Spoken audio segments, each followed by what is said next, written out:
जैसे हम galvanic cell पढ़ रहे थे, तो गैल्वेनिक सेल में दो दो कंडीशन थी, एक तो था एनोड और दूसरा था कैथोड। ये तो हमें पता लग गया। एनोड पर क्या हुआ? ऑक्सीडेशन हुआ। क्या हुआ बेटा? ऑक्सीडेशन। ऑक्सीनेशन। हाँ, जिसको हम उपचयन भी बोलते हैं। और ऑक्सीडेशन की प्रोसेस में क्या होता है कि जो ये रॉड है जिंक की, ठीक है ना, जो ये हमने धातु की छड़ ली, इस छड़ का क्या होगा? ऑक्सीकरण होगा। देखो, ये जो छड़ है, ये क्या होगा? Zn है, और जिंक से क्या होगा? Zn2 पॉजिटिव बनाएगी। क्या बनाएगी? Zn2 positive. और जो Zn है, ये कहाँ आ जाएगा? विलियन में आ जाएगा। Zn2 पॉजिटिव कहाँ आ जाएगा? विलियन में। और जो इलेक्ट्रॉन है, इसके चारों ओर आ जाएगा। इस टाइप से विलियन कैसा हुआ? धनात्मक हुआ। लेकिन उसके सापेक्ष क्या है? ये जो Zn वाला है, ये कैसे ऋणात्मक विभव दिखाता है। और यहाँ पर ये तो रॉड खत्म हो रही। धीरे धीरे देखा होगा आप लोगों ने, जैसे बैटरी है, तो बैटरी में जो क्या होती है, छड़ होती है, वो जो जहां पर ऑक्सीडेशन होगा, वो डिकम्पोज होती रहती, कम होती रहती, खत्म होती रहती, उसका अपघटन होता रहता है ना। लेकिन यदि कॉपर वाले में देखेंगे, तो कॉपर वाले में क्या हुआ? ये जो छड़ है, इस पर कोई फर्क नहीं पड़ रहा। यहाँ क्या हो रहा है कि जो कॉपर सल्फेट का विलयन है, CsO4, या जिंक सल्फेट के विलयन में कोई फर्क नहीं पड़ रहा। लेकिन यहाँ क्या हो रहा है, जो कॉपर सल्फेट है, तो कॉपर सल्फेट में जो कॉपर है, देखो 2 पॉजिटिव चार्ज वाला, ये 2 इलेक्ट्रॉन ले रहा है। इलेक्ट्रॉन कहाँ से लेगा? यहाँ से इलेक्ट्रॉन आएंगे, जैसे यहाँ पर आएंगे और इस विलयन में आएंगे, तो ये क्या करेगा? ये जो कॉपर है, ये 2 इलेक्ट्रॉन लेगा और किस में कन्वर्ट हो जाएगा? कॉपर में। किस में होगा? कॉपर में। और यहाँ पर जो इसके साथ है कॉपर, देखो कॉपर सल्फेट है ना, जो SO4 था, ये नेगेटिव चार्जेस थे, ठीक है। ये वाली जुड़ी थी अभी। कॉपर सल्फेट है बेटा।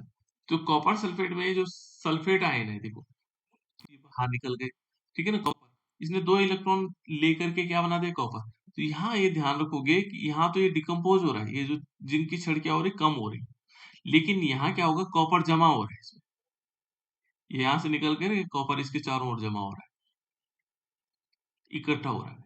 यानी कि इस जो छड़ है, इसकी वृद्धि हो रही है। और यहाँ जो छड़ है, वो क्या हो रही है? धीरे धीरे डिकम्पोज हो रही है, कम हो रही है। ये बात समझ में आ रही? ये बात समझ में आई बेटा? कि यहाँ से क्या होगा? ऑक्सीडेशन में ये छड़ धीरे धीरे पतली होती चले जाएगी, यानी कि खत्म होती चली जाएगी, और एक टाइम ऐसा आएगा कि रॉड पूरी तरह खत्म हो जाएगा, और ये यहाँ जमा होता चला जाएगा, कॉपर जमा होता है, ये इसमें वृद्धि हो। तो ये भी आपको ध्यान रखना होगा, ठीक है ना, कि ऑक्सीडेशन और डिरेक्शन। और ये बहुत इंपॉर्टेंट है कि जो इलेक्ट्रॉन का प्रवाह है, इलेक्ट्रॉन का जो प्रवाह होगा, वो क्या होगा? एनोड से कैथोड की ओर होगा। एनोड से कहाँ की तरफ होगा? ये एनोड है, एनोड से कहाँ जाएगा? कैथोड की ओर जाएगा। क्लियर? ये एनोड है, एनोड से कैथोड की ओर। अब धारा का प्रवाह क्या होगा? ये बहुत ज्यादा पूछा जाता है। जो धारा का प्रवाह होगा, वो इसके विपरीत होगा। इसका मतलब, इसके विपरीत का मतलब ये हो गया कि यहाँ जो लवण सेतु है, इस टाइप से जुड़ा हुआ है, जो धारा का प्रवाह होगा वो विपरीत होगा। विपरीत का मतलब हो गया कैथोड से एनोड की ओर। बस ये कंफ्यूजन मत रखना। इलेक्ट्रॉन का प्रवाह कहाँ से होगा? इलेक्ट्रॉन का प्रवाह कहाँ से कहाँ की ओर होगा? एनोड से कैथोड की ओर। बिल्कुल। यहाँ पर लिखेंगे बेटा, मेरी ये एनोड है, एनोड से कैथोड की तरफ होगा। क्लियर? और जो धारा होगी, धारा इसके विपरीत होगी, ये आपको याद रखना है ना। तो ये आएगी कैथोड से एनोड की तरफ। इस प्रकार से ध्यान रखना, कैथोड से किस तरफ आएगी? एनोड की। तो ये दो प्रोसेस थी हमारे पास, ठीक है ना। ये गैल्वेनिक सेल हम पढ़ रहे हैं, ठीक है। इसके बाद देखो, जो गैल्वेनिक सेल है बेटा, सेल भी वो हमें पता लग गया, ठीक है ना। माना दो सेल हमारे हमने जोड़े हुए हैं, दो अर्ध सेल है। देखो जैसे कि मान लीजिए, ये कहता है कि गैल्वेनिक सेल में दोनों इलेक्ट्रोडों के बीच, माना दो इलेक्ट्रोड हमारे पास, एक इलेक्ट्रोड यहाँ पर है और एक इलेक्ट्रोड यहाँ पर है। इलेक्ट्रोड किसे कहते हैं? कौन बताएगा? इलेक्ट्रोड किसे कहते हैं बेटा? इलेक्ट्रोड किसी धातु की छड़ को जब किसी धातु की छड़ में डुबोया जाता है। हाँ बिल्कुल, उसके लवण के विलयन में डुबोया जाता है तो उसे हम कहते हैं इलेक्ट्रोड। ठीक है ना? माना कोई हमारे पास धातु की छड़ है और उस धातु की छड़ को हम क्या करते हैं, उसी धातु के लवण के विलयन, उसी धातु के लवण के विलयन में आंशिक या पूर्ण रूप से डुबाते हैं तो उसे हम क्या कहते हैं? इलेक्ट्रोड कहते हैं। ठीक है? अब सेल विभव देखो बेटा, सेल विभव क्या है? दोनों जो हमारे पास इलेक्ट्रोड था, एक इलेक्ट्रोड है, एक इलेक्ट्रोड है ना? इनके जो बीच होगा, इलेक्ट्रोडों के बीच विभवांतर सेल विभव कहलाएगी। इनमें जो विभव में जो अंतर होगा, क्योंकि धारा प्रभाव तभी होगी जब में क्या होगा, विभव में अंतर होगा, अदरवाइज धारा नहीं प्रवाहित होती। यदि विभव समान होगा तो धारा प्रवाहित नहीं होगी। ठीक है?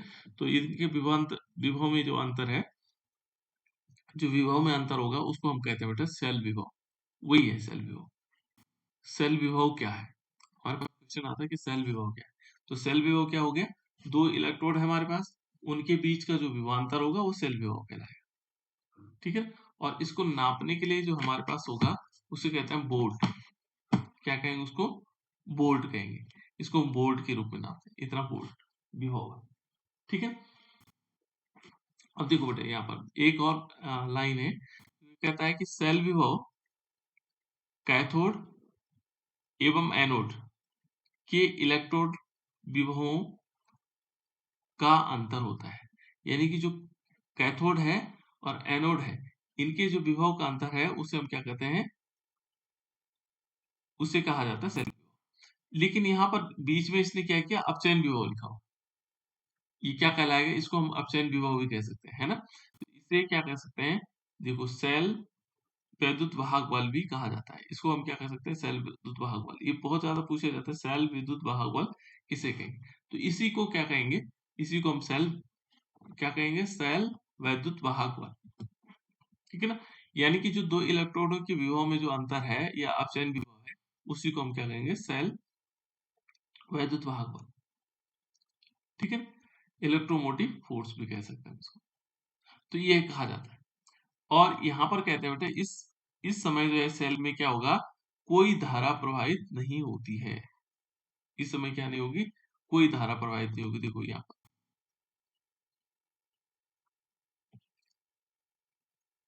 ठीक है ना? देखो इस समय सेल में क्या नहीं होगी, कोई धारा प्रवाहित नहीं होगी। किस कंडीशन में? जहां पर ईएमएफ होगा। ईएमएफ तो जीरो होना चाहिए था बेटा इसमें।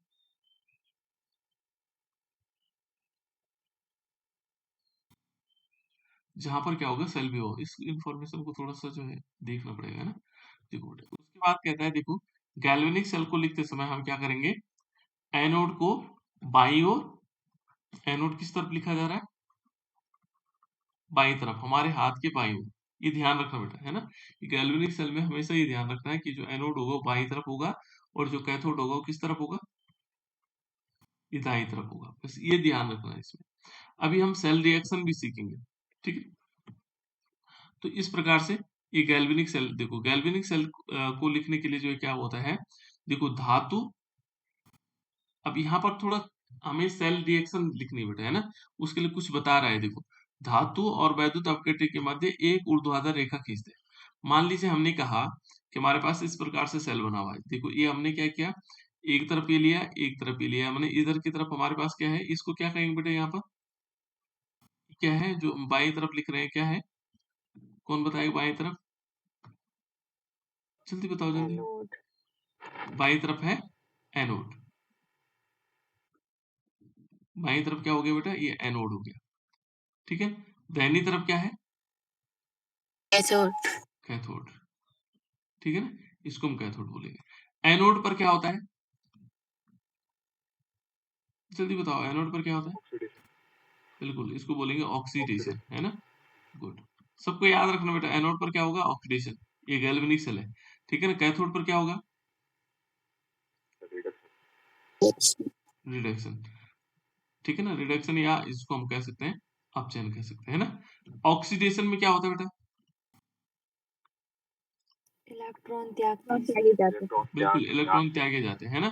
इलेक्ट्रॉन त्यागे जाते हैं। और रिडक्शन में क्या होगा? इलेक्ट्रॉन ग्रहण किया जाता है। ठीक है, ये हो गया। अब यहाँ देखो, मान लीजिए यहाँ पर कौन होगा, मान लीजिए हमारे पास दो चीजें हैं, जिंक होगा या कॉपर होगा, इन दोनों में कौन होगा, हमारी इस तरफ एनोड पे कौन होगा?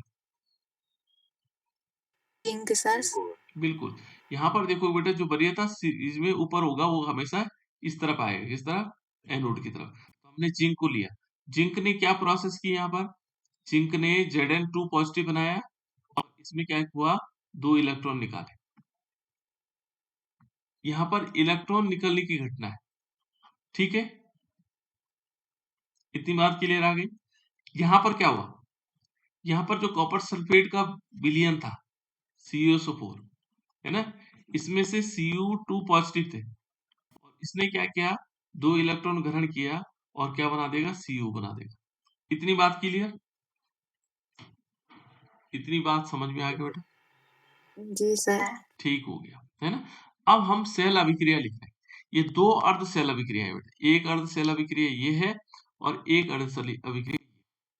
तो ये कहता है देखो, धातु एवं वैद्युत अपघट्य के मध्य एक ऊर्ध्वाधर रेखा खींचकर, ठीक है ना, खींची जाती है इसमें, है ना। तो ये देखो, ये धातु है, ये क्या है हमारे पास, धातु। तो हमने जिंक को लेना है, देखो जिंक, इस सेल अभिक्रिया को ऐसे लिखेंगे, और ये है उसका विलयन वैद्युत अपघट्य, क्योंकि ये क्या हो गया, यहाँ से जिंक निकल करके अब Zn यहाँ आ गया, Zn2 पॉजिटिव के रूप में आ गया, ये विलयन के फॉर्म में आ गया, ये एक्वस हो गया, है ना। तो यहाँ पर देखो, जिंक धातु एवं वैद्युत अपघट्य, धातु तो ये हो गया, और वैद्युत अपघट्य के बीच क्या करेंगे, एक ऊर्ध्वाधर रेखा खींचेंगे। ये देखो, एक हमने क्या किया, एक रेखा ऐसे खींच ली, ऊर्ध्वाधर रेखा ऐसे बनती है, ठीक है ना। और जिंक देखो Zn2 पॉजिटिव, और इसको हमने एक्वस बना दिया, ऐसे बन जाएगा, ठीक है ना। ये हमने इसको रिएक्शन के फॉर्म में लिखा, ये वाला, ठीक है ना, ये अर्ध सेल। अब देखो, दो वैद्युत अपघट्यों को यदि वहां लवण सेतु से जुड़े हुए हैं, देखो एक वैद्युत अपघट्य ये है और एक वैद्युत अपघट्य ये है, ठीक है ना। इन दोनों को हमने किससे जोड़ा हुआ है, किससे जोड़ा हुआ बेटा, इसका नाम क्या है, इसको हम बोलते हैं साल्ट ब्रिज, है ना, या लवण सेतु, क्या बोलेंगे, लवण सेतु, हिंदी में लवण सेतु और अंग्रेजी में साल्ट, क्योंकि ये किससे जुड़ा हुआ है, लवण सेतु से जुड़ा हुआ है, साल्ट ब्रिज से जुड़ा हुआ है। तो ये कहता है कि दो वैद्युत अपघट्यों को यदि वहां क्या होगा, लवण सेतु द्वारा जुड़े हो, किससे जुड़े हो, लवण सेतु द्वारा जुड़े, तो उनके मध्य क्या आएगा, दो ऊर्ध्वाधर रेखाएं आएंगी। तो चलो मान लीजिए ये तो हो गया ये वाला, ठीक है ना। यहाँ पर देखो दूसरा वाला यदि हम देखेंगे तो यहाँ इनके बीच क्या आएगा, फिर डबल लाइन आएगी, फिर इसकी रिएक्शन इस वाले को लिखेंगे,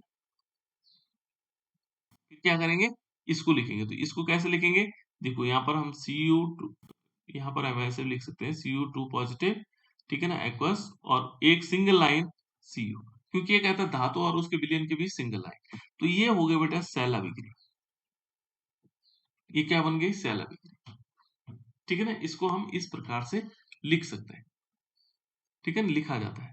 ये देखो इस परिपाटी के अनुसार, ठीक है ना, इस परिपाटी के अनुसार लिखे सेल का, देखो धनात्मक जो है ईएमएफ, जो धनात्मक होता है, ठीक है ना, ईएमएफ क्या होगा, धनात्मक होगा। दाईं ओर देखो, दाईं ओर के अर्ध सेल का विभव, है ना, विभव से बाईं ओर के अर्ध सेल के विभव को घटाकर दिया जाता है। यदि हम ई सेल निकालेंगे, सेल विभव इसको कहेंगे ई सेल, ई का मतलब हो गया, यहाँ पर हो गए विभव, जो हमारे पास विभव आ जाएगा, है ना, जो हम सेल विभव कहेंगे। तो इस सेल विभव बराबर क्या आएगा, हम निकालना चाहेंगे तो ई, देखो यहाँ पर क्या कर रहा है, दाया, जो दाया सेल है हमारे पास, दाहिना तरफ कौन है, दाहिनी तरफ कौन है, कैथोड, ध्यान रखना है, ई दाया, ठीक है ना। तो ई दाया का मतलब हो गया जो कैथोड, इसमें से हम क्या करेंगे, ई बाया, यानी कि जो हमारे पास सेल विभव है बाएं वाले का, उसको घटाएंगे। एक फॉर्मूला दिया उन्होंने कि ई सेल बराबर ई दाया माइनस ई बाया, या हम इसको ऐसे भी लिख सकते हैं, E cell is equal to E दाहिनी तरफ कौन सा है? दाहिनी तरफ कौन सा बेटा? कैथोड। कैथोड। तो यहाँ पर लिख सकते हैं ई कैथोड, इसको हम ऐसे भी लिख सकते हैं ई कैथोड माइनस ई, बाएं तरफ कौन है? एनोड। बिल्कुल, ठीक है ना, ई एनोड आ जाएगा। तो इस प्रकार से हम कर सकते हैं ई सेल जो होगा कैथोड में से हम क्या कर देंगे, एनोड को घटा देंगे। देखो कैथोड में से क्या कर देंगे, एनोड को घटा देंगे। तो इस प्रकार से फॉर्मूले दो बन सकते हैं। देखो ई सेल, हमारे पास E cell is equal to E, यहाँ पर होगा राइट, माइनस ई एल, इस टाइप से भी लिखा होगा कहीं, ठीक है ना। तो ये अलग अलग तीन टाइप के, तीनों एक ही चीज है, ठीक है ना। तो हमने क्या करना है, यदि हमें सेल विभव निकालना होगा, सेल कब होगा, ये दो अर्ध सेल थे, पूरा सेल कब बना, जब दो अर्ध सेल मिलकर के पूरा एक सेल बना, ये पूरा सेल है ना, तो ये सेल हो गया, इस प्रकार से आ जाएगा। अब थोड़ा और आगे देखो, यहाँ पर किया हुआ है इन्होंने, है ना? देखो सेल अभिक्रिया मान लीजिए, ये सेल अभिक्रिया, देखो सेल अभिक्रिया किस प्रकार से पूरे एक साथ लिखी हुई उन्होंने सेल अभिक्रिया, यानी कि Cu, देखो सॉलिड है, ठीक है ना, प्लस क्या किया, ये दूसरा वाली रिएक्शन दे रखी है 2Ag, Ag पॉजिटिव एक्वस, ठीक है ना, और is equal to Cu2 positive aqueous और प्लस 2Ag। सॉरी, यहां देखो बेटे, इस वाले अभिक्रिया में कौन कैथोड पर जाएगा, कौन एनोड पर जाएगा,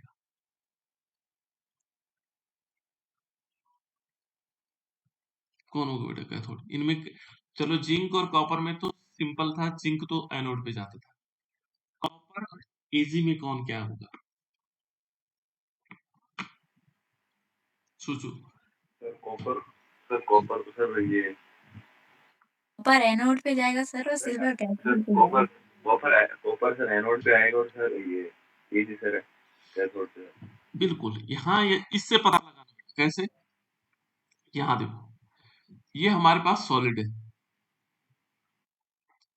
ठीक है ना, सॉलिड होगा तो स्वाभाविक इलेक्ट्रॉन देगा, देखो ये एक्वस है, एजी पॉजिटिव है, इसका मतलब यदि हमारे पास दिया हुआ भी नहीं है तभी हम पहचान जाएंगे, ठीक है।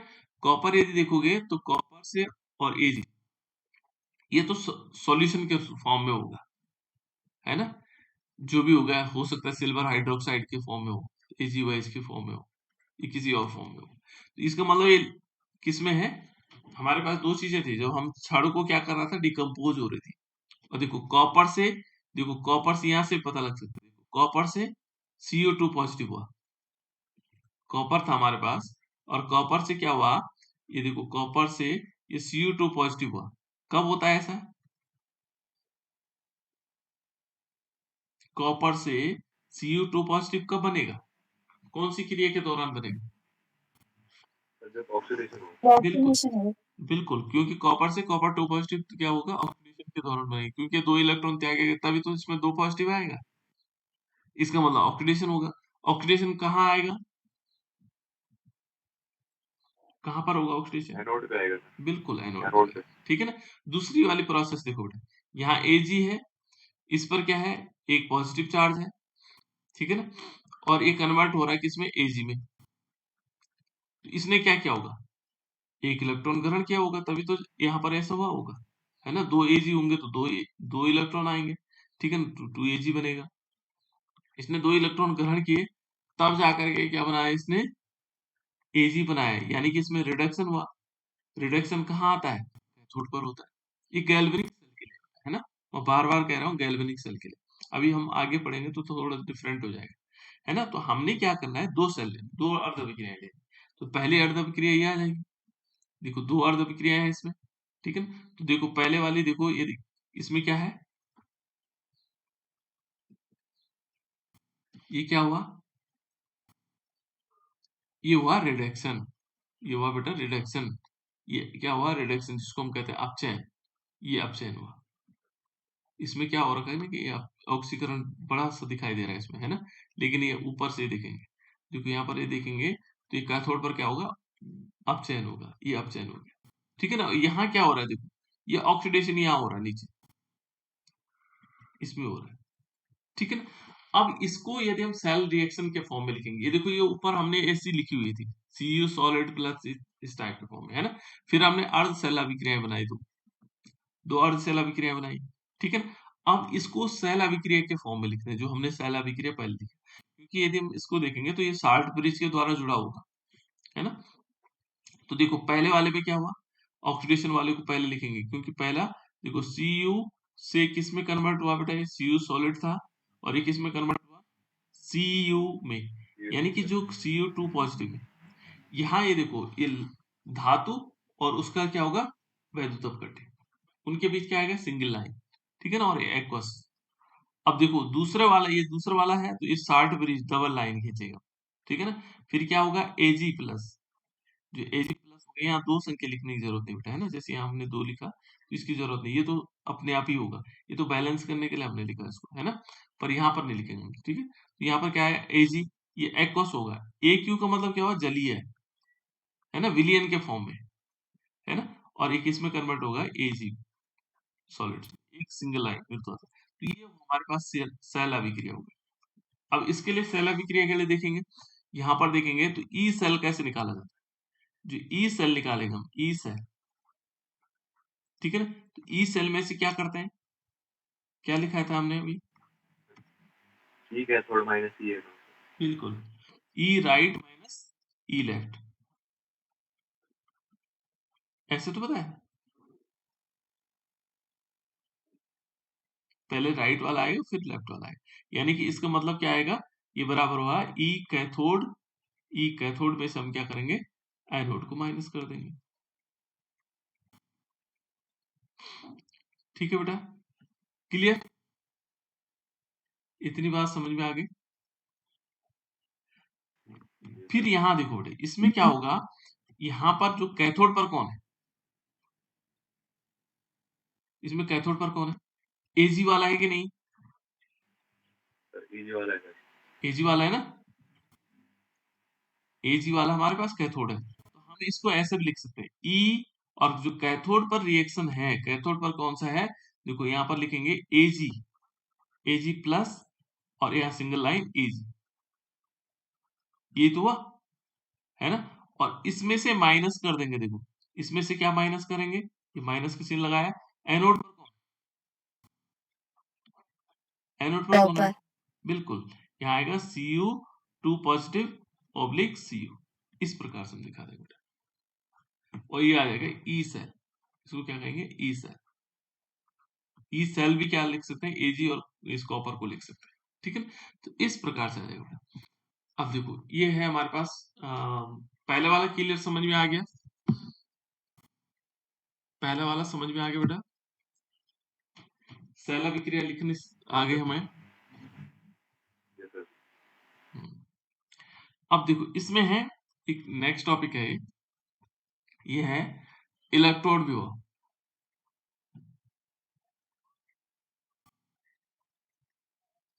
इलेक्ट्रोड विभव का मापन कैसे किया जाए, है ना। इसके लिए मापन करने के लिए देखो बेटा, जब हम किसी चीज को मापते हैं तो उसके लिए तुलनात्मक हमारे पास दूसरा चाहिए, है ना, अकेले से तो नहीं नापा जा सकता। जैसे मानो मैं कहूँ कि दो बच्चे हमारे पास है, एक बच्चा है तो हम कहेंगे इसकी लंबाई कितनी है, तो नहीं पता लगेगा, है ना। तो तुलना करके हम पता कर सकते हैं, मानो ये बच्चा कौन लंबा है, अब इसके लिए पूछूं मैं केवल कि कौन लंबा है, तो आपको पता नहीं लगेगा ये लंबा कितना है ना। तो जब दो देंगे तभी पता लगेगा कि इनमें से लंबा कौन है, ठीक है ना, इसमें से पता लग सकता है। ऐसे ही यहाँ पर भी है, अब हमें इलेक्ट्रोड विभव निकालना है, ठीक है ना, इलेक्ट्रोड विभव निकालना है, तो उस इलेक्ट्रोड विभव का मापन करना हो, कैसे कैसे मापन किया जा सकता है, ठीक है ना। मान लीजिए हमारे पास इलेक्ट्रोड विभव है, तो उसके मापन के लिए हमें क्या लेना पड़ेगा, एक स्टैंडर्ड लेना पड़ेगा, कोई उसके साथ जोड़ना पड़ेगा। मान लीजिए हमने कहा किसका इलेक्ट्रोड विभव ज्यादा है, माना हमारे पास एक दो इलेक्ट्रोड है, एक इलेक्ट्रोड है, एक इलेक्ट्रोड है, ठीक है। तो इनमें से जब दो होंगे तभी तो पता लगाएंगे कि कौन ज्यादा है ना, इन दोनों में से देखेंगे कि इसका इलेक्ट्रोड विभव ज्यादा है। तो इसको जानने के लिए हमारे पास कम से कम दो होने चाहिए, अकेले हम नहीं ज्ञात कर सकते, ठीक है ना। तो यहाँ पर ये कहता है कि देखो अकेला जो अर्ध सेल होता है ना, का विभव मापना का मापन नहीं किया जा सकता है, ठीक है ना। यदि हम अकेले लेंगे उसको और इलेक्ट्रोड को, तो हम कहेंगे इसका इलेक्ट्रोड विभव क्या है। जब हमारे पास दो इलेक्ट्रोड दो होंगे इलेक्ट्रोड, अर्ध सेल होंगे, ठीक है ना, तो उनको हम क्या देख सकते हैं, मान लीजिए हमने विभव देखा तो वो आगे की तरफ जा रहा है या पीछे की तरफ आ रहा है, तो किसका इलेक्ट्रोड विभव ज्यादा होगा, है ना। तो उसके लिए हमें एक मानक लेना पड़ेगा, ठीक है ना। मानक क्या होगा, ठीक है ना, जैसे हमने देखा होगा कि एक, मान लीजिए हमने 50 ग्राम माना, तो 50 ग्राम पहले पहले कुछ ग्राम मानना होगा अपने, 1 ग्राम को कुछ कितनी अमाउंट होनी चाहिए वो मानी होगी हमने, है ना। तो ऐसे यहाँ पर भी हमें मापन के लिए क्या करना पड़ेगा, सबसे पहले मानक इलेक्ट्रोड ज्ञात करना पड़ेगा, ठीक है ना, जिसमें मानक, जिसके आधार पर मानक लिखेंगे, ठीक है। और वो होता है, पता है कौन सा होता है, उसको बोलते हैं मानक हाइड्रोजन इलेक्ट्रोड होता है, see, standard hydrogen electrode, standard hydrogen electrode. और ये हाइड्रोजन ही इसी को जोड़ कर देखते हैं किसका मानक इलेक्ट्रोड विभव कितना है, ठीक है ना, इसी से तुलना करके। तो देखो यहाँ पर इसके लिए क्या होना चाहिए, हम केवल दो अर्ध सेलों के विभवों को अंतर को माप सकते हैं, ठीक है ना। देखो इसमें क्या होगा, इससे सेल का ईएमएफ प्राप्त होगा, ठीक है ना, इससे क्या हो जाएगा, सेल का जो ईएमएफ होगा वो प्राप्त हो जाएगा, ठीक है। एक अर्ध सेल का विभव को चयनित कर लें, ठीक है ना, और दूसरे के सापेक्ष विभव निकाला जाता है, ठीक है ना। हमने एक को चयनित करना होगा और दूसरे के सापेक्ष निकालना होगा। तो जो हमारे पास इन्होंने मानक इलेक्ट्रोड विभव है वो क्या लिया, तो परिपाठी के अनुसार, जो हमने इन्होंने आईयूपीएसी जो परिपाठी है उसके अनुसार क्या किया, मानक मानक हाइड्रोजन इलेक्ट्रोड, ये जो मानक हाइड्रोजन इलेक्ट्रोड है इन्होंने इसको मानक के रूप में लिया, ठीक है ना।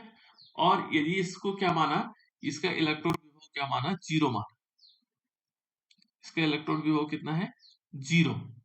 कैसे, किसका होगा, है ना। उसने क्या कहा कि जो अर्ध अर्ध होगा, अर्ध सेल होगा, जैसे प्लेटिनम, तो हाइड्रोजन देखो बेटा, इसमें हाइड्रोजन को यदि देखेंगे तो हाइड्रोजन क्या होती है, गैस होती है। हमने इलेक्ट्रोड अभी तक कैसे पढ़ा, इलेक्ट्रोड किसे कहते हैं, किसे कहते हैं बेटा इलेक्ट्रोड, सौरभ बता बेटा, इलेक्ट्रोड किसे कहा जाता है, दीक्षा कंडवान बता बेटा, इलेक्ट्रोड किसे कहेंगे,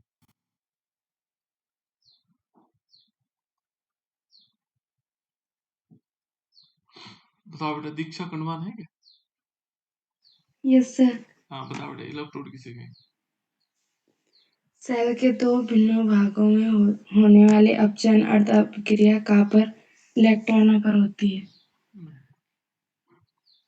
लेट में जब जुड़ने का यही होता है बेटा ना, कोई बात नहीं, अभी सुन ले कौन बताएगा तुम्हें, है ना। हाँ चल बता बेटा, इलेक्ट्रोड किसे कहेंगे,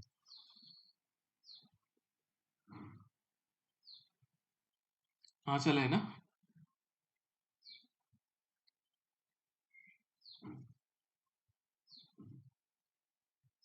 आशीष बता बेटा, इलेक्ट्रोड किसे कहेंगे, धातु की छड़ को उसी के लवण के विलयन में डुबाया जाता है। कोई धातु की छड़ है ना, और उसी धातु का लवण के विलयन में जब हम क्या करते हैं, आंशिक या पूर्ण रूप से डुबाते हैं, तो वो इलेक्ट्रोड कहलाता है। ये है बेटा इलेक्ट्रोड, ठीक है ना। माना हमने कोई धातु की छड़ ली और उसको क्या किया, उसी के लवण के विलयन में डुबाया, लेकिन यहाँ हाइड्रोजन तो धातु तो है ही नहीं, छड़ तो है ही नहीं हाइड्रोजन छड़, हम हाइड्रोजन इलेक्ट्रोड कैसे बनाएंगे, इसलिए पूछ रहा था मैं आपको, है ना। देखो ये जैसे धातु की छड़ है, धातु की छड़ को हमने उसके लवण के विलयन में डुबाया, यहाँ धातु तो है ही नहीं, यहाँ तो हाइड्रोजन है, और हाइड्रोजन क्या होती है, गैस होती है, ठीक है ना। अब उसका इलेक्ट्रोड कैसे बनेगा, ठीक है ना। तो इन्होंने क्या किया साइंटिस्टों ने, यहाँ इन्होंने एक, देखो यहाँ पर दिखाई दे रहा होगा, ये छोटी सी एक प्लेटिनम की जाली ली, प्लेटिनम, है ना। प्लेटिनम जाली भी क्या किया उन्होंने, देखो प्लेटिनम से लेपित प्लेटिनम पत्र, एक छोटा सा पतला सा पन्नी टाइप की ली, जिसमें प्लेटिनम जो है क्या कर रखा है, उसमें लेप रखा है, लेपित किया गया, ऐसा, ठीक है ना। और फिर यहां से देखो, यहां से क्या किया, हाइड्रोजन को एक बार जो दाब होगा यहाँ से, दाब के साथ उन्होंने यहाँ प्रवेश करवाया, है ना। तो जैसे ही ये इससे निकल रहा है देखो, यहाँ जो ये विलियन होगा, ठीक है ना, ये विलियन होगा, इसकी जो मोलरता होगी 1 होगी, 1 मोलर विलियन होगा, H+ आयन, है ना, तो H+ आयन, ऐसी दशा उन्होंने तैयार की, तब उन्होंने इसको बोला ये हाइड्रोजन इलेक्ट्रोड है, ठीक है ना, क्योंकि एक प्लेटिनम पन्नी ली और यहाँ से क्या किया, एक बार हाइड्रोजन डाला और इस पन्नी से वो टच होते हुए निकल रहे हैं, तो तब ही हमारे पास क्या बना, इसको बोलते हैं हाइड्रोजन इलेक्ट्रोड, ठीक है, थोड़ा कॉम्प्लिकेटेड है। तो ये देखो बेटा, यहाँ ये परिपाटी क्या कहती है, देखो हाइड्रोजन इलेक्ट्रोड नामक जो अर्ध सेल है, देखो प्लेटिनम ऑब्लिक हाइड्रोजन, देखो गैस है ना, और साथ साथ में क्या किया, देखो सिंगल लाइन, इसमें आगे वाले में क्या होता था, हम सीधे कॉपर और सिंगल लाइन Cu2 पॉजिटिव करते थे ऐसे, और एक्वस करते थे, ये बनता था हमारे पास अर्थ से।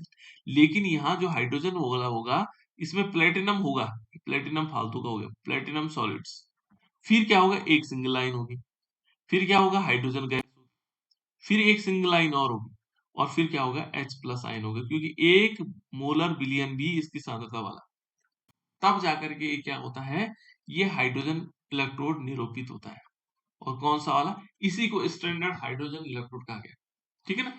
देखो बेटा, ये क्या कहता है, द्वारा निरूपित किया जाता है, इसके द्वारा, इतना लंबा है इसका हाइड्रोजन इलेक्ट्रोड।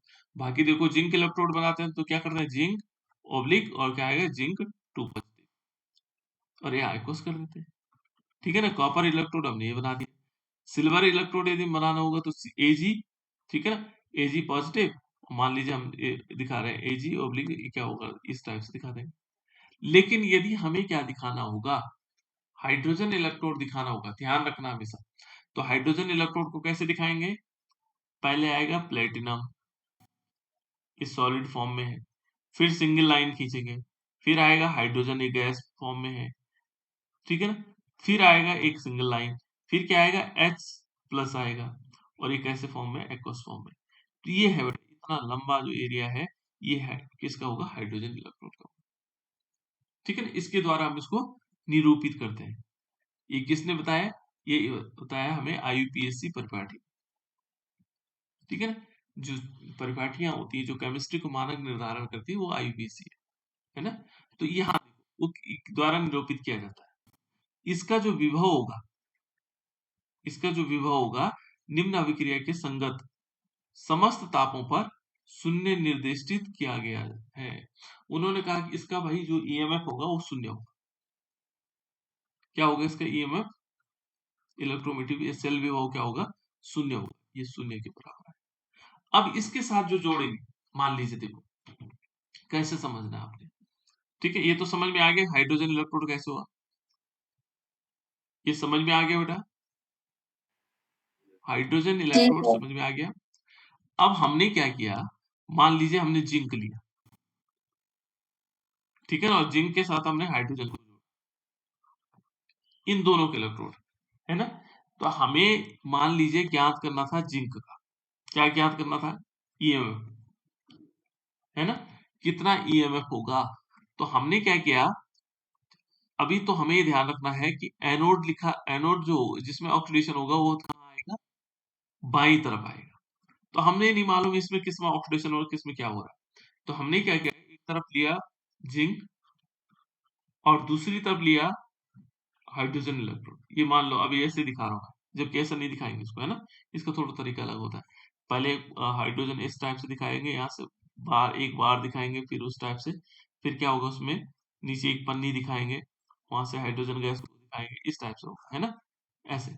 और इसको हमने उससे जोड़ दिया, किससे, साल्ट ब्रिज से, ये मान लीजिए साल्ट ब्रिज से जोड़, और दूसरा हम क्या करेंगे, इसमें इस टाइप से ऐसे जोड़ दिया, है ना, यहाँ हमने वोल्ट मीटर लगा दिया, ठीक। अब क्या हुआ, जैसे हमने इसमें जोड़ा और इसमें विद्युत धारा प्रवाहित हुई, तो यहाँ क्या है, कुछ पाठ्यांक है, मान लीजिए 7.6 है, क्योंकि हम क्या मान रहे हैं, इसका क्या है, इसका तो होता है 0, तो ये किसका आया, ये जिंक का आया, क्योंकि इसका 0 है ना। तो इस टाइप से जो इसके साथ जोड़ेंगे बेटा, जो जिसको इसके साथ जोड़ेंगे, हाइड्रोजन को जोड़ेंगे, हाइड्रोजन को लेंगे 0, और बाकी क्या होगा, जो दूसरा वाला जोड़ेंगे जो यहाँ पाठ्यांक दिखाएगा वो क्या होगा, इसका होगा, किसका, जो उसके साथ जुड़ा हुआ है। क्लियर, ये समझ में आई? आई बेटी मेरी बात समझ में? आप लोग ऐसे लोग बहुत होते हैं। सर जी एक बार फिर से समझा दो इस वाले को। हमने क्या करना है बेटा, देखो इसमें क्या करना है, हमने दो इलेक्ट्रोड एक तो मानक मान लिया SHE, स्टैंडर्ड हाइड्रोजन इलेक्ट्रोड। इन्होंने कहा जो इसका EMF है वो 0 है, सेल विभव इसका 0 है। देखो देखो समस्त तापों पर क्या है, शून्य निर्दिष्टित करता है, ये क्या कर रहा है, शून्य को निर्दिष्टित कर रहा है। ठीक है ना।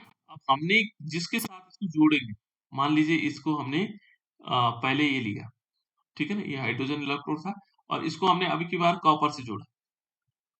किसके साथ जोड़ा, कॉपर के साथ। अब हुआ क्या, यहाँ पर जो वोल्टामीटर लगा था इसमें कुछ पाठ्यांक आया, जैसे हमने जोड़ा तो उसमें क्या होता है, कुछ मूवमेंट होता है ना, यहाँ देखोगे आप ऐसे करके, है ना, तो जैसे सुई जाती है इस पर जाती है तो हम उसका देखते हैं कि सेल का विभव कितना है, ठीक है ना। तो मान लीजिए इसका तो 0 है और इसका क्या हो गया, इसका आ गया 3.46 आ गया, मान लीजिए वोल्ट आ गया यहाँ। तो इस किसका होगा, ये कॉपर का होगा। मान लीजिए हमने कॉपर जोड़ा था तो कॉपर का होगा क्योंकि इसका 0 है ना। तो जिसके साथ इसको जोड़ेंगे इसका तो 0 रहेगा, तो हमें पता लग जाएगा वो किसका EMF आ रहा है, इसका आ रहा है जो उसके साथ जुड़ा हुआ है। क्लियर, चलो कोई बात नहीं, अभी एक और देखते हैं। यहाँ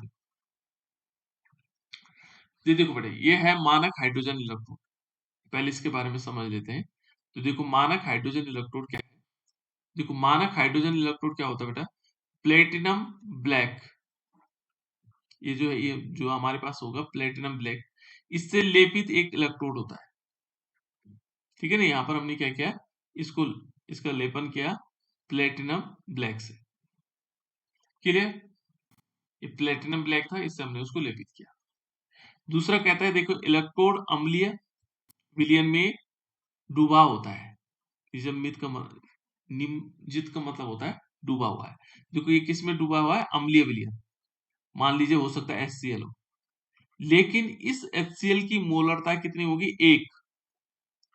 एक मोलर हो गए, 1 मोलर, तभी ये स्टैंडर्ड हाइड्रोजन इलेक्ट्रोड कहलाएगा, ठीक है ना, निजंबित होता है, ठीक है। और ये क्या कहता है कि इस प्रकार इस पर जो है शुद्ध क्या होता है, हाइड्रोजन गैस बुधगुलाट के साथ बुदबुद की जाती है। यानी कि यहाँ पर क्या होगा, जो शुद्ध हाइड्रोजन है यहाँ पर वो कैसे निकाली जाती है, बुदबुदाहट के साथ निकाली जाती है, एक साथ नहीं निकाल देते, है ना। देखो हाइड्रोजन की अपचय एवं ऑक्सीकरण दोनों अवस्थाओं की सांद्रता इकाई मान पर स्थिर रखी जाती है। इनकी जो सांद्रता होगी, जो यहाँ से हाइड्रोजन निकलेगी, चाहे वो अम्लीय हो, ऑक्सीकृत हो रही हो या अपचयित हो रही हो, उसकी सांद्रता क्या होनी चाहिए, इकाई होनी चाहिए, ठीक है ना। जैसे यहाँ पर क्या रखा गया, 1 मोल रखी, 1 मोल, ठीक है ना। यहाँ पर जो हाइड्रोजन आयन है वो 1 मोल रखा गया, तो तभी क्या होगा, तभी इसको स्टैंडर्ड माना जाएगा, है ना। तो देखो सांद्रता क्या होता है, दोनों अवस्थाओं में की सांद्रता क्या होनी चाहिए, इकाई मान पर क्या करना चाहिए, इसको स्थिर रखी जाती है, ठीक है ना। यानी कि हमारे पास क्या होगा, ये कहता है कि विलयन में हाइड्रोजन गैस, देखो हाइड्रोजन गैस का दाब 1 बार और हाइड्रोजन आयन की जो सांद्रता होगी 1 मोलर होगी, ठीक है। अब मान लीजिए आपके पास पूछता है कि मानक हाइड्रोजन इलेक्ट्रोड क्या है, तो मानक हाइड्रोजन इलेक्ट्रोड क्या है, विलयन में हाइड्रोजन गैस, वह इलेक्ट्रोड जिसमें क्या होगा, विलयन, जिसके विलयन में क्या होगा, हाइड्रोजन गैस का जो दाब होगा 1 बार होगा और हाइड्रोजन आयन की जो सांद्रता होगी 1 मोलर होगी, उसे कहेंगे हम, क्या कहेंगे, मानक हाइड्रोजन इलेक्ट्रोड, ठीक हो गया बेटा। अब देखो ये कहता है, देखो हाइड्रोजन इलेक्ट्रोड को एनोड, देखो जहां पर क्या होगा, ऑक्सीडेशन, हाइड्रोजन इलेक्ट्रोड को हम क्या कहेंगे, एनोड, यानी कि किस कंडीशन में, एनोड, देखो संदर्भ है अर्ध सेल, है ना। ये देखो किसी दूसरे सेल को कैथोड के स्थान पर लेकर बनाई जाती है। जैसे हमने यहाँ पर क्या किया, ये हाइड्रोजन इलेक्ट्रोड लिया, यहाँ पर हमने लिया SH स्टैंडर्ड हाइड्रोजन इलेक्ट्रोड, है ना। ये सिंपल है, यहाँ पर स्टैंडर्ड नहीं हुआ, हाइड्रोजन इलेक्ट्रोड लिया, ठीक है। और इसको कैथोड पर हमने दूसरे को लिया, दूसरे सेल को लिया, है ना। ये कहेगा भी बताएगा, ठीक है ना। इस प्रकार से देखो, इस प्रकार से कैथोड के स्थान पर ले जाकर बनाई गई एक सेल, जिसमें क्या होगा, मानक हाइड्रोजन इलेक्ट्रोड, और दूसरा क्या होगा, दूसरे सेल को लिखा जाएगा इस प्रकार से। जैसे हमने मानक हाइड्रोजन इलेक्ट्रोड लिखा ये, और फिर 2 लाइन डबल लाइन आएगी, और फिर क्या आएगा, जो अन्य सेल होगा हमारे पास, दूसरा जो सेल होगा, जैसे मानो कोई और सेल हो सकता है ना। और ये देखो, इसमें क्या होगा, का जो है 298 केल्विन, ताप भी कितना होगा, 298 केल्विन, यानी कि कितना होगा, 25 डिग्री होगा, ठीक है ना। कितना होना चाहिए, 25 डिग्री सेल्सियस, ठीक है ना। पर ईएमएफ दूसरे सेल, देखो दूसरी जो अर्ध सेल है के अपचयन विभव का मान देता है। जैसे मान यहाँ पर क्या आएगा, इन दोनों को जोड़ेंगे तो यहाँ पर जो आएगा, दूसरा सेल होगा, उसके अपचयन सेल का मान आएगा, अपचयन विभव। इसमें क्या आएगा, अपचयन विभव, क्योंकि हमने कहा ले रखा है, एनोड पर ले रहा है। ऑक्सीकरण विभव तब होता है जब इधर की तरफ आता, तो इस सेल का जो आएगा वो मानक अपचयन विभव आएगा, सॉरी अपचयन विभव आएगा, ठीक है ना। यदि दहनी ओर, देखो एक और कंडीशन है, क्या कह रहा है कि यदि दहनी ओर अर्ध सेल की अपचयित और ऑक्सीकृत स्पीशीज की सांद्रताएं इकाई हो, तो उपरोक्त सेल का विभव क्या होगा, दहनी ओर के अर्ध सेल के मानक विभव ई नोट, देखो यहाँ पर अब ई नोट आगे बढ़े, ई नोट आर के बराबर होगा। जब हम क्या करेंगे, अब जो इसमें मानक सेल देखो, जैसे हमारे पास ये आ गया, अभी तक तो हम क्या कर रहे थे, ई सेल लिख रहे, अब क्या लिखेंगे, मानक इलेक्ट्रोड विभव लिखेंगे इसको। मानक शब्द जब आएगा तो ये ई नोट कर लेना है, ठीक है ना। तो जब हम मानक वाले सारे स्टैंडर्ड वैल्यू निकालेंगे, उस दशा में क्या होना चाहिए, उनकी सांद्रताएं क्या होनी चाहिए, इकाई होनी चाहिए, जब ये आएगा बेटा, है ना, जब ये ऊपर लगाएंगे। अभी तक तो हमने क्या किया था, सेल विभव कैसे निकाल रहे थे, E cell E R minus E L, ऐसे लिख रहे थे। यानी कि इसको हम क्या लिख रहे थे, ये था हमारे पास कैथोड था, एनोड था, दाहिनी तरफ क्या लिखा जाता है, कैथोड। हाँ, कैथोड माइनस ई एनोड, ऐसे लिख रहे थे। इसमें कोई मानक वानक शब्द नहीं था। अब यहां देखो, ई सेल मानक सेल विभव, क्या है, मानक सेल विभव, ये देखो ई नोट लगा देते। यहाँ पर क्या आएगा, यहाँ पर आएगा जो कैथोड होगा वो भी मानक वाला होगा, है ना। तो यहाँ पर आएगा, देखो जो हमारे पास क्या होगा, ई नोट कैथोड भी ले सकते हैं हम सीधे डायरेक्ट, है ना, कैथोड माइनस क्या आएगा बेटा इसमें, ई नोट एनोड। यानी कि सारे के सारे मानक, ये नोट लगने से क्या होगा, इनकी सांद्रता इकाई में होनी चाहिए, क्या होनी चाहिए, इकाई में, ठीक है ना। तो ऐसी दशा में हम क्या करेंगे, उसको मानक शब्द यूज करेंगे इसके लिए, ठीक है। अब देखो बेटा, जहां ई सेल, देखो ई सेल क्या है, यदि हम इसको देखेंगे, ई सेल क्या है, मानक विभव है। और ई नॉट आर, देखो ई नॉट आर और ई नॉट एल, ठीक है ना, दहनी और बाई ओर क्या होंगे, अर्ध सेलों के मानक इलेक्ट्रोड होंगे। अब मानक इलेक्ट्रोड होंगे, पहले इलेक्ट्रोड थे, ठीक है ना, इलेक्ट्रोड विभव था इनमें, अब क्या होगा, मानक इलेक्ट्रोड विभव हो जाएगा। कैथोड का मानक इलेक्ट्रोड विभव माइनस एनोड का मानक इलेक्ट्रोड विभव, इस प्रकार से दो चीजें होंगी। अब देखो, एक एक शब्द और है इसमें, देखिए, मानक हाइड्रोजन इलेक्ट्रोड का विभव क्या है, शून्य है।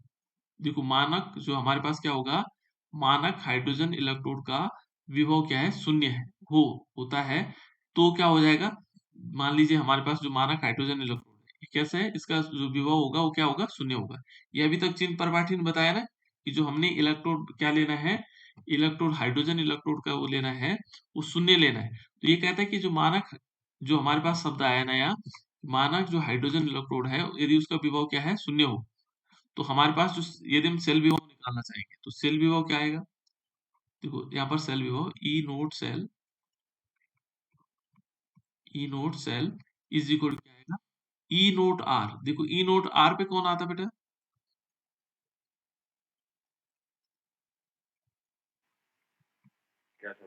कैथोड आएगा कि नहीं आएगा, कैथोड आएगा सर। बिल्कुल। और यहाँ पर क्या होगा, जो एनोड पर था वो कौन था, हाइड्रोजन को, ठीक है ना। यहाँ हमने एनोड पर किसको लिया है, हाइड्रोजन, स्टैंडर्ड हाइड्रोजन इलेक्ट्रोड, मानक हाइड्रोजन इलेक्ट्रोड लिया, और उसका विभव क्या, शून्य है। तो ये ध्यान रखना, इसमें क्या होगा कि जो ई सेल होगा, ई नोट ऑफ सेल होगा, वो किसके बराबर आ जाएगा, ई नोट आर, यानी कि जो कैथोड ऊपर लगा हुआ होगा उसके बराबर आएगा, ठीक है ना। अब देखो, जैसे मान लीजिए हमने क्या किया, एक एग्जाम्पल के तौर पे समझते हैं इसको, ठीक है ना। ये देखो ईएमएफ ये है 0.34 वोल्ट, ठीक है ना। जो निम्न प्रकार अर्ध सेल अभिक्रियाएं, देखो ये अर्ध सेल अभिक्रिया बेटा, है ना। देखो कैसे है, ये पीटी लिया इसने, प्लेटिनम, ठीक है ना, एस, अब बताना आप लोगों ने कौन सा इलेक्ट्रोड ले रहा हूं मैं, H2 गैस, और यहाँ पर एक बार भी लिख लेना, H2 गैस एक बार, ये दाब का मात्रा है बेटा, है ना, और H प्लस एक्वस, है ना, और इसकी मोलरता क्या है, 1 है। ये कौन सा इलेक्ट्रोड है बेटा, हाइड्रोजन, हाँ, ये हाइड्रोजन इलेक्ट्रोड तब होता है जब सिंपल होता Pt, H2 गैस और H प्लस, लेकिन इसने एक बार लिखा हुआ है और एक M लिखा हुआ, अब ये हो जाएगा मानक हाइड्रोजन इलेक्ट्रोड, है तो हाइड्रोजन इलेक्ट्रोड, लेकिन ये मानक के साथ है, एक बार इसमें लिखा हुआ है और एक मोलर लिखा हुआ, तो ये क्या है, मानक हाइड्रोजन इलेक्ट्रोड है, क्लियर। दूसरा इसको जोड़ा गया है किसके साथ, ये कॉपर इलेक्ट्रोड के साथ जोड़ा गया, Cu और 2 पॉजिटिव, और यहाँ एक्वस, ठीक है, और ये आया फिर इसमें भी, इसमें एक्वस क्या कर रखा, 1 मोलर, है ना, और फिर कॉमा करके क्या किया, Cu, ये बना हुआ है। अब इसमें यदि हम सेल विभव निकालना चाहते हैं, ई नोट ऑफ सेल निकालना चाहेंगे, तो कैसे कैसे निकालेंगे, ई नोट सेल बराबर क्या होगा, कोई बताएगा बेटा, हाँ, इसमें क्या होगा, E naught cathode sir, minus E naught anode. E naught cathode, E naught cathode लेंगे, और इसमें से हम क्या कर देंगे, ई नोट एनोड लेंगे, ये माइनस करेंगे ना। तो कैथोड कौन सा है, इनमें कैथोड कौन सा आएगा, इस सेल अभिक्रिया में कैथोड कौन सा दिखाई दे रहा है, स्टैंडर्ड हाइड्रोजन वाला है, ये वाला है कैथोड, नो सर, नो ये नहीं है सर, वो कॉपर वाला है सर। बिल्कुल, यहाँ से वो इलेक्ट्रॉन, ये देखो इस तरफ आएगा ना, यानी कि दो इलेक्ट्रॉन लेगा तो इसमें कन्वर्ट हो जाएगा। तो इसने क्या किया, इसने इसको क्या ले लिया, कैथोड। तो कैथोड यहाँ पर हम देखेंगे ई नोट सेल, है ना, यहाँ पर आएगा Cu2 पॉजिटिव और Cu, और माइनस क्या आएगा, ई नोट एनोड, एनोड पे क्या आएगा, स्टैंडर्ड हाइड्रोजन इलेक्ट्रोड, है ना। तो इसको पूरा लिखना पड़ेगा PTS, ठीक है ना, ओब्लिक यहाँ पर आएगा फिर हाइड्रोजन H2 गैस के फॉर्म में, लेकिन यहाँ पर वन बार भी लिखना पड़ेगा, यहाँ 1 मोलर कर देना, है ना। तो इस प्रकार से आ जाएगा पूरा, और लास्ट तक हमारे पास क्या आएगा, H प्लस, ये आएगा। लेकिन इसका जो, इसकी जो वैल्यू होती बेटा कितनी आती, कितनी होती बेटा इसकी वैल्यू, मानक हाइड्रोजन इलेक्ट्रोड का मान कितना होता है, इसका विभव कितना होगा, मानक हाइड्रोजन इलेक्ट्रोड का विभव कितना होगा, कोई बताएगा, 0। बिल्कुल, बहुत बढ़िया, इसका 0 होना बेटा, क्योंकि उन्होंने पहले से कह रहे हैं कि इसका जो है क्या होगा, 0 होगा। अब इसका तो हुआ 0, ठीक है ना, और यहाँ पर हुआ ई नोट Cu2 पॉजिटिव, और मान लीजिए Cu है ना, -0। अब हुआ क्या, इन्होंने दोनों को जोड़ा था, यहाँ पर उन्होंने हाइड्रोजन को जोड़ा था और यहाँ किसको जोड़ा था, कॉपर को। इन्होंने इस टाइप से जोड़ा था। यहाँ पर पाठ्यांक में क्या हुआ, ये जो वोल्ट मीटर था यहाँ पर, ठीक है ना, इसमें लिख के आया 0.34 वोल्ट, इसमें कितना है 0.34 वोल्ट, ठीक है। अब उन्होंने कहा कि जो सेल का विभव होगा, इन दोनों को मिला करके सेल बना, तो इसका विभव कितना होगा, तो उन्होंने क्या कहा कि उन्होंने कहा हाइड्रोजन का देखो भाई, तो हाइड्रोजन का तो 0 आ गया, और ये किसका आया, जो यहाँ दिखाई दे रहा है, ये इसका आया, जो बाकी उसके साथ जुड़ा हुआ है, कॉपर का। ये क्या होगा, कॉपर का। तो जो सेल विभव होगा, मानक इलेक्ट्रोड विभव होगा, ये सेल विभव होगा, मानक सेल विभव होगा, तो कैसे निकालेंगे, देखो ये सेल हमने लिया, ठीक है ना, इसमें से हमने क्या किया, देखो इसका कितना आ गया, इसकी जो वैल्यू आई वो पाठ्यांक में दिखाई देगा, यानी कि बराबर कितना आ गया, ये आया 0.34, है ना, ये प्लस में आएगा, माइनस 0, तो कितना होगा सेल विभव, सेल विभव भी कितना होगा, प्लस 0.34। तो इसका मतलब जो कॉपर का सेल विभव यहाँ दिखाई देगा। यदि जिंक को जोड़ोगे तो यहाँ जो आएगा वो किसका आएगा, माना जिंक हमने जोड़ा इसके साथ, चलिए देख लो, ये तो इस प्रकार से, इसमें दो स्थितियां दे रखी उन्होंने। जिंक को जोड़ो बेटा, जिंक के क्या फर्क पड़ता था, मैं स्थितियां बताता हूँ। माना हमने जिंक को जोड़ा है और यहाँ आया 0.76,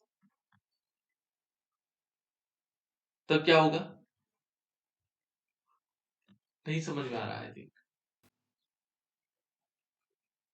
आप लोगों को समझ में आ रहा है या नहीं आ रहा, पहले बताओ।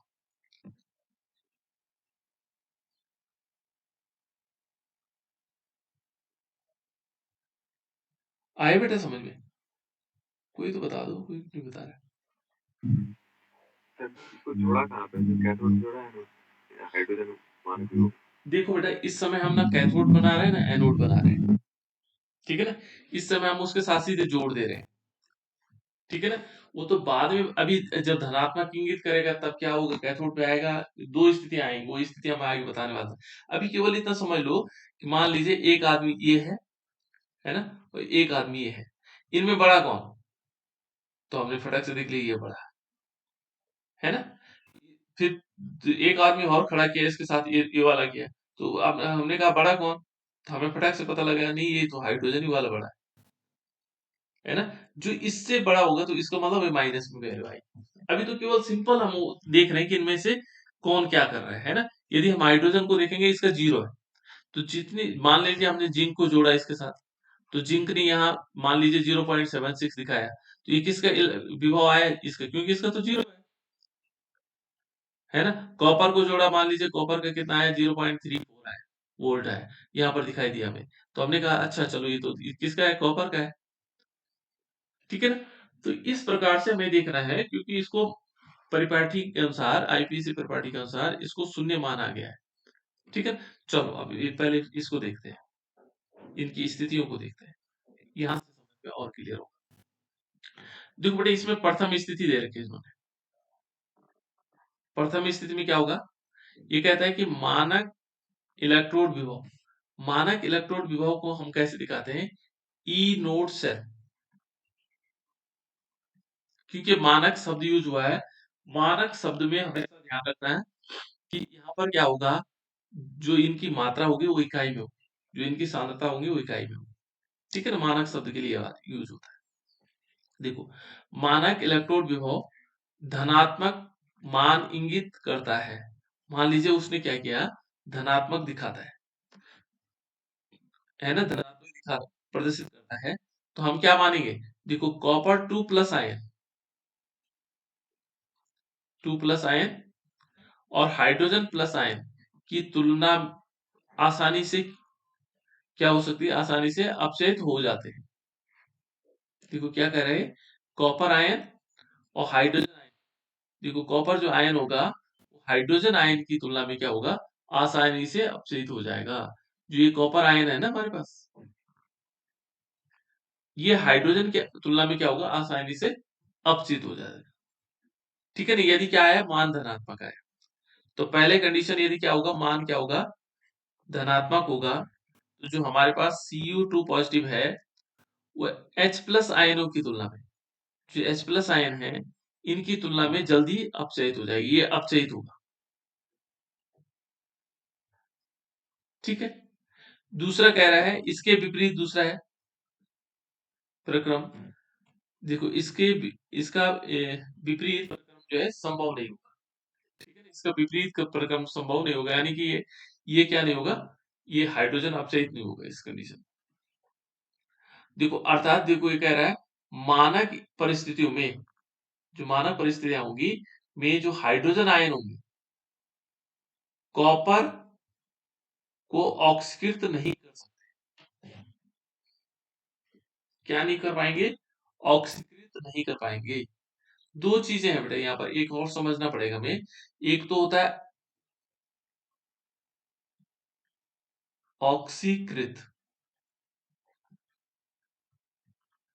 और एक होता है ऑक्सीकरण। दो चीजों को समझ लो। ऑक्सीकरण क्या होता है बताओ बेटा, ऑक्सीकरण क्या होता है? इलेक्ट्रॉन इसमें इलेक्ट्रॉन त्यागे जाते हैं। ये क्या कर रहा है, जैसे मान लीजिए सपोज हमने जिंक लिया तो जिंक ने 2 इलेक्ट्रॉन त्यागे, ये ऑक्सीकरण किया। ऑक्सीकृत,